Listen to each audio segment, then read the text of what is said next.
The sun was already tilting west as the worn sign of Jay's auto and bike repair creaked in the afternoon wind. A humble garage squeezed between two newer shops on the edge of the industrial park, where paint peeled off the tin roof and old tires leaned against the side like forgotten stories. Jay himself, a wiry man in his mid-40s with rough hands and a faded denim shirt, wiped his brow and leaned against the open hood of a dusty blue pickup. Another day, another busted engine, another unpaid invoice, but at least the air smelled of grease, not defeat, he muttered to himself as he picked up a socket wrench, then froze at the soft sound of a child's voice. "Excuse me, sir." He turned, blinking through the sunlight to see a little girl. Maybe 8 or 9, curly brown hair tied back in a messy ponytail pink, helmet dangling from her wrist, and a half-broken bicycle in her hands. The front wheel was bent, and the chain hung limp like a sad necklace, and she stood there shifting from one foot to the other, like she wasn't sure if she was allowed to speak again, so Jay tilted his head and gave the gentlest nod he could manage. "What's the matter with it?" She stepped closer, her eyes hopeful but cautious. "I think I hit a curb, and now it doesn't work, and my mom's really busy, and she said to wait, but I didn't want to wait anymore, so I came looking for someone who could help." Jay squatted down to her level, his hands still blackened with oil and grime.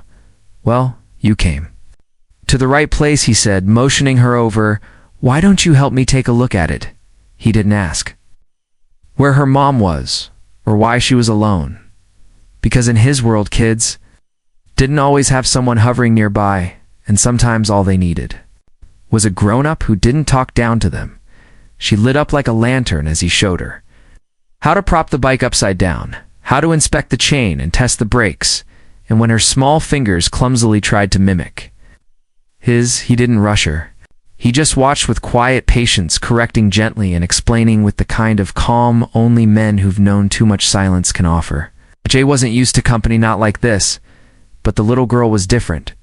She was curious, focused, and funny without trying, asking a dozen questions that made him laugh and forget about the sweat dripping down his neck. He learned her name was Lily, and that she had a dog named Marshmallow and a favorite color that changed daily, and that she wanted to be an astronaut, but also maybe a dancer or a bike mechanic like him, because fixing things looked cooler than she thought by the time they'd straightened the rim, replaced the chain, and oiled the pedals. The sun was starting to slip lower, and Lily's smile was brighter than any beam in the sky. She grinned at her bike, then at Jay, then suddenly threw her arms around him in a thank you that knocked the wind out of his chest, and before he could speak, she was pedaling off down the lot with her helmet now buckled, chin held high, leaving behind a swirl of dust and a silence that somehow felt less lonely than usual. Jay shook his head, chuckling to himself, wondering how long it would be before she came back, because something about her didn't feel like a one-time story, and sure enough, the very next afternoon she returned. This time dragging a different bike, one that belonged to a neighbor, she said with a matter-of-fact air, and she insisted she'd do most of the work because Jay was her teacher now, and she had to practice, and Jay didn't say no because he liked the sound of her voice echoing in the garage and the way she called tools by made-up names, like the twisty twister and the grippy claw, and the way she sat cross-legged on the floor when she got frustrated but refused to give up. And over the next few days, a routine grew like moss, quietly and naturally. Lily would show up each afternoon with a new bike or a part, or even just questions, sometimes bringing a juice box or half a sandwich to share, and Jay, who rarely ate lunch, would find himself sitting on an old stool, sipping grape juice like it was wine, and talking about engines and chain tension and how he once fixed a motorbike with just a toothbrush and duct tape. What Jay didn't know, couldn't have imagined, was that every time Lily visited, every time she rode her newly repaired bike through the narrow lane behind the shops, someone was watching from a sleek black SUV parked discreetly in the shade. Her mother, Danielle Morgan, CEO of Morgan Tech Industries, one of the most powerful women in the city, was watching with a hand on her heart and tears, threatening her careful mascara because Lily had been silent for months since her father's passing, refusing therapy, ignoring toys, and isolating herself from the world. Danielle had tried everything, but the light in her daughter's eyes had vanished until that strange, greasy, quiet man had knelt beside her broken bike and treated her not like a problem to fix, but like a partner, someone worth listening to. And Danielle didn't interrupt, didn't walk up or announce who she was, because something told her that what was unfolding was bigger than titles or wealth. So she came each day without Lily knowing and watched this single mechanic give her daughter back to the world piece by piece, wrench by wrench, unaware that one act of kindness in a rusty garage was being witnessed by a woman with the power to change his life forever. And while Danielle sat quietly watching from her tinted car windows, sometimes barely breathing, Lily's connection with Jay grew deeper and richer. Like a garden blooming in forgotten soil, Lily began to ask questions about his past, and Jay answered simply, never offering more than necessary, but never lying. And when she asked why he worked alone, he said some people are meant to fix things, others are meant to be left alone, and she frowned at that, but didn't push yet. Something in her heart told her she wanted him to feel less alone, and maybe she was the person to do it. And when Jay started saving the drawings she made, taping them to a rusty cabinet where oil stains faded into her crayon rainbows, she knew he was letting her in, and that made her ride faster every day, just to get back to him and show him the newest sketch. And Jay started to feel the difference. To the long days didn't feel quite so long, and the tired nights came with a flicker of joy that wasn't there before, and he began humming to himself while cleaning tools and organizing bolts, and sometimes even whistled an old tune that no one had heard in years. And when the shop's dogged a three-legged mutt from a nearby lot began sitting beside Lily like a shadow, Jay took it as a sign that she belonged there more than just as a visitor. She was family now in a way, and when one of the other shop owners joked about Jay having an apprentice, he didn't argue. He just smiled and rubbed the back of his neck like someone caught being happy and not knowing what to do with it all. And when Lily brought in a scooter once just to test if Jay could fix things that weren't bikes, they laughed so hard when it squeaked after repair that Lily fell over, and Jay couldn't stop chuckling for 10 minutes. And it was during moments like those that Danielle found herself gripping the steering wheel tighter, trying not to cry, because that laughter was something she hadn't heard in so long, and it filled every empty space inside her heart like sunshine in a cold room. And though she didn't approach, not yet, not until the time felt right, she began leaving envelopes with money tucked inside Jay's mailbox, labeled Parts Fund, just enough to keep him stocked, just enough to support without revealing. And Jay never questioned where it came from, just felt grateful that something in the universe had started listening again. And one day, as he was teaching Lily how to adjust brakes with more precision, she looked up at him and asked, "Do you think I could be good at this when I grow up?" And Jay stopped what he was doing, turned to her completely, and said, "I don't think I've ever met anyone who picked this up faster or tried harder, and that's what makes you good at anything." And Lily lit up in a way that reached places deep inside Jay, places that had long grown quiet, and he knew then that whatever this was, whatever it was becoming, it mattered more than anything he'd done in years. And somewhere not too far away inside the SUV, Danielle whispered thank you to the windshield, and meant it with every piece of her being. Because kindness like his wasn't taught, it was rare and real, and something worth holding on to. The days fell into a rhythm like spokes turning in a wheel, each one beginning the same, with Jay unlocking the garage at dawn, shaking the dust off his ragged cap and setting up his tools just as he had for years, only now there was something new. A quiet anticipation that bloomed in his chest around midday, a hope that the little girl with the spark in her eyes and chain grease on her cheeks would return like she had every afternoon for the past week, and when she did, she never came empty-handed. Sometimes it was another friend's bike, sometimes it was a wheel she wanted to practice with, sometimes it was just a story she had to tell about her day. And so Square always listened with the kind of attention that made Lily feel like the most important person in the world, and she would sit on the cracked floor cross-legged while Jay worked beside her, letting her try, first correcting gently and always making her laugh, especially when he pretended to forget the names of tools so she could proudly remind him. And over time, her small hands grew confident, her eyes sharper, her questions more technical, and Jay found himself teaching more than he ever thought.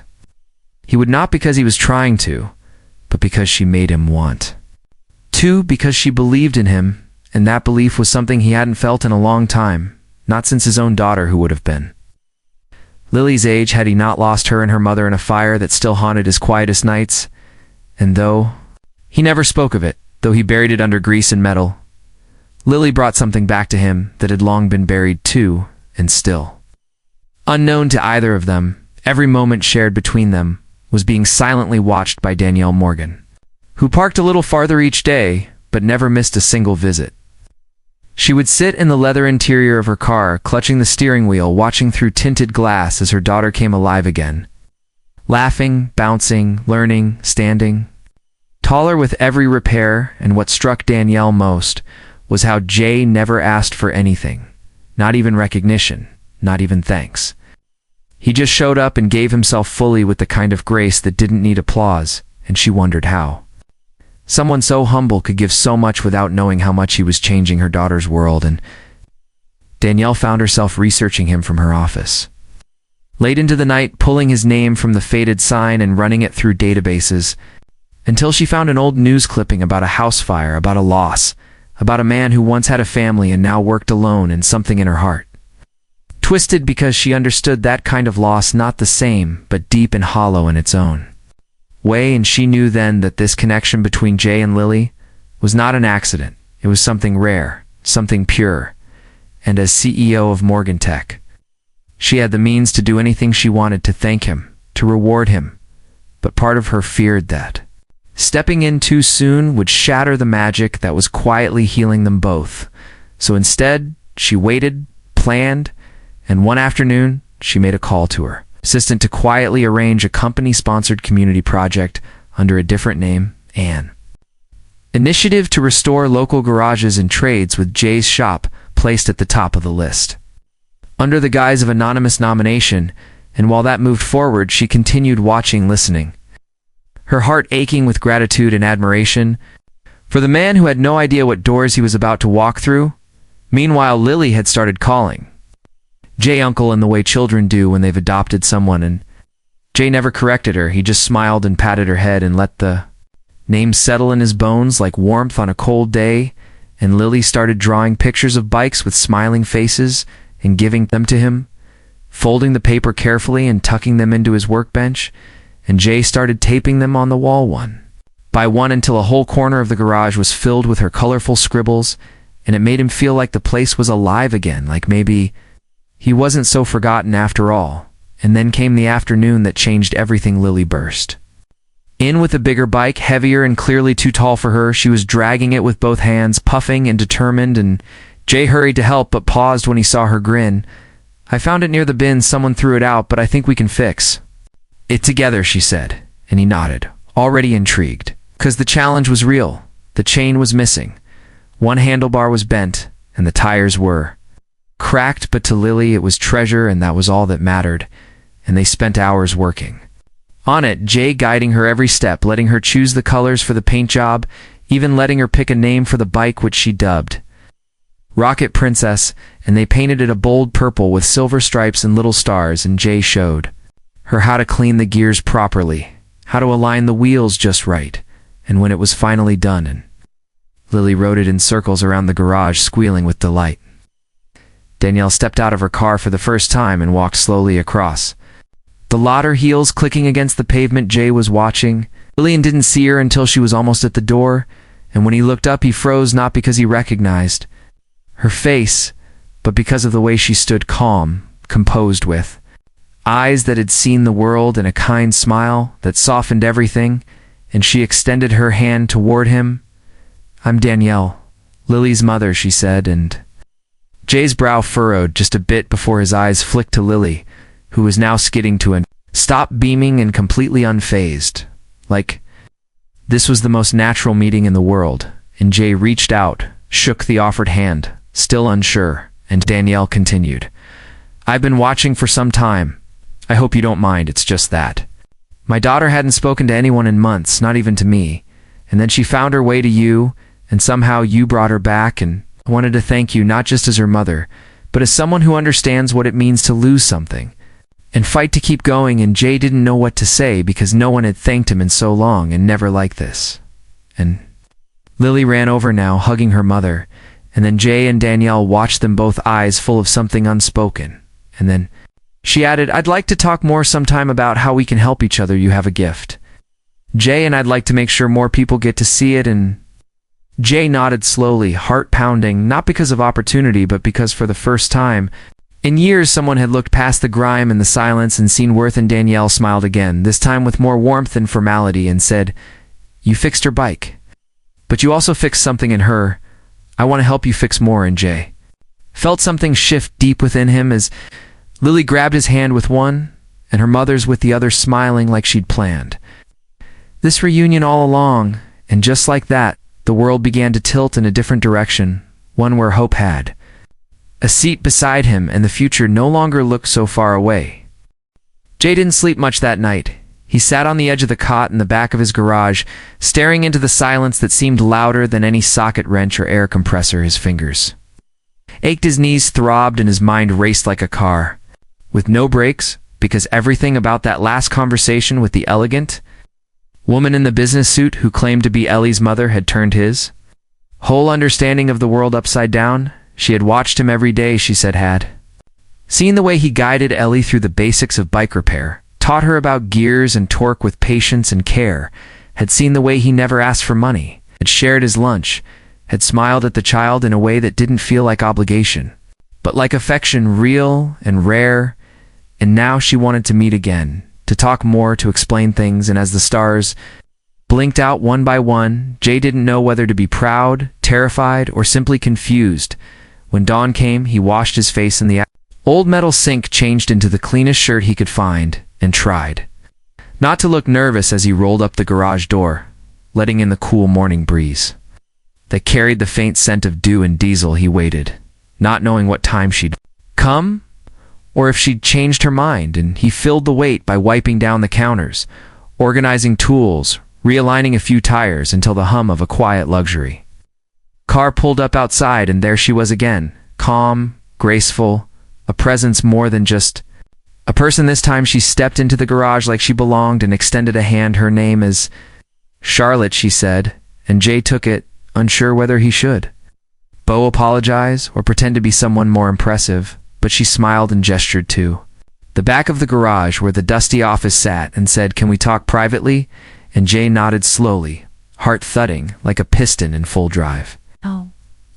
They sat across from each other in the cramped office, the old fan rattling in the corner, and she began by saying she hadn't been completely honest before. She wasn't just Ellie's mother, she was also the CEO of Delwyn Engineering, a company that owned nearly every auto and tech supply brand in the region. And Jay blinked, not quite understanding, until she said, "We own the lot this garage sits on, and the contract for your lease." And the breath caught in his throat. She explained she had inherited the business from her father, a man who built the company from scratch, and that ever since she took over, she'd tried to make it more human, more connected to the people, not just the numbers, and that she had taken it upon herself to visit random properties each month, incognito, to observe, not judge, not interfere, but just understand. And that's when she met Jay. And Ellie, with her chain always falling off and helmet never buckled properly, had wandered into the heart of her plan and brought back something she hadn't expected: sincerity, kindness, someone who expected nothing in return and gave anyway. And now Charlotte wanted to offer Jay a proposition, not out of pity, but out of deep respect. She told him she had a mentorship initiative at Delwyn where skilled tradespeople could train young people in engineering and mechanical skills, and that Jay already did this naturally with more heart than most hired staff ever could, and that she wanted to fund a new branch right here with him at the center, a training hub under his name equipped with the best tools and a steady salary and insurance and resources for students like Ellie, kids with curiosity but no access. Jay sat there stunned, his mouth open but no words coming out, until finally he managed to ask, "Why me?" And Charlotte leaned forward, her eyes soft and unwavering. "Because you never looked down at her," she said, "because you spoke to her like her ideas mattered, and because when she told you she wanted to be strong like you told her she already was." Jay swallowed hard, emotions thick in his throat, and nodded, unsure how to even say thank you in a way that meant enough. Over the following weeks, everything changed, but also stayed the same. The sign outside the garage still said Jay's Auto and Bike Repair, but beneath it a new one appeared, smaller but polished: Delwyn Training Center West. and inside the clinking of tools now mixed with laughter and questions as Jay found himself guiding not just Ellie, but a group of 6 other local kids through everything from fixing flat tires to dismantling old engines. To understand combustion, Jay never imagined himself a teacher, but somehow it felt right. And though he fumbled through some of the lessons, the kids were patient and eager, and their curiosity was contagious. Ellie remained his shadow sharp and quick, always asking why and not just how, and she kept improving, building a confidence that lit her up from the inside out. Charlotte visited regularly, not in suits but in jeans and sneakers, always watching from the corner, sometimes jumping in to lend a hand, more often just smiling, as if witnessing something rare. Jay found himself laughing more, standing taller, even fixing up the place with fresh paint, new shelves, proper lighting, and though his body still ached at night, spirit didn't. He began journaling not with any purpose, but because he wanted to remember this chapter, not let it fade into the dust like so many others he wrote about. Ellie's triumphant fist pump when she fixed a brake line on her own, about young Malik who cried when he fixed his first go-kart, about the local high schoolers who started stopping by asking if they could intern to the garage, became a haven not just of tools but of trust. And Jay realized this was bigger than him, a ripple that kept expanding. And then came the open house, the first public event where Charlotte invited board members, city leaders, and families to see what had grown from the cracked pavement of a forgotten lot. Jay was nervous, dressed in a new button-up shirt, one Ellie had picked, and as guests poured in, he found himself shaking hands with senators, engineers, even a local news crew, and every time someone asked what inspired this center, Charlotte simply said Jay and pointed at him, and by the end of the night Jay stood before the crowd, his calloused hands gripping a microphone, unsure of what to say, until he looked down at Ellie, beaming up at him, her face smeared with grease and pride, and suddenly the words came, not fancy or polished, just real.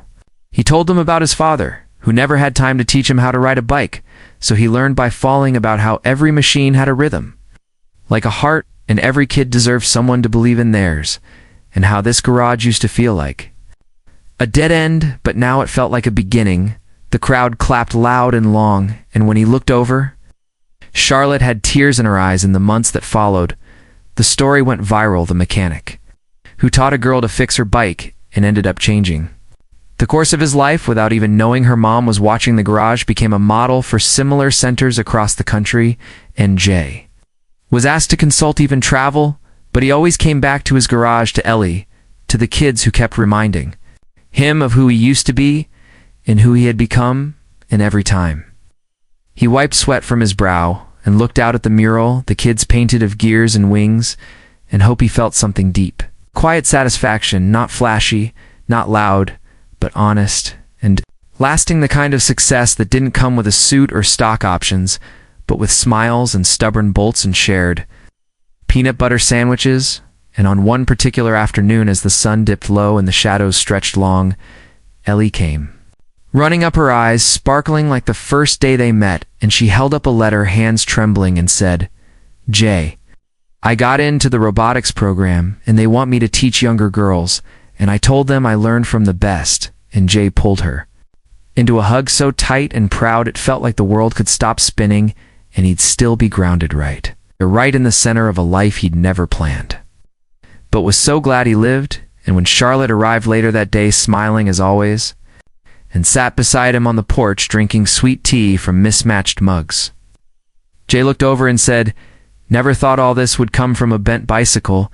And she laughed and said, sometimes the broken things show us what we're really made of. And they sat in companionable silence, watching the kids tinker and play the garage, now filled not with echoes of the past, but with the pulse of the future, a steady beat of purpose-built one. Pair one question, one child at a time. And Jay knew this was it not the end, but the real beginning, the day he realized he didn't just fix things, he built something unbreakable.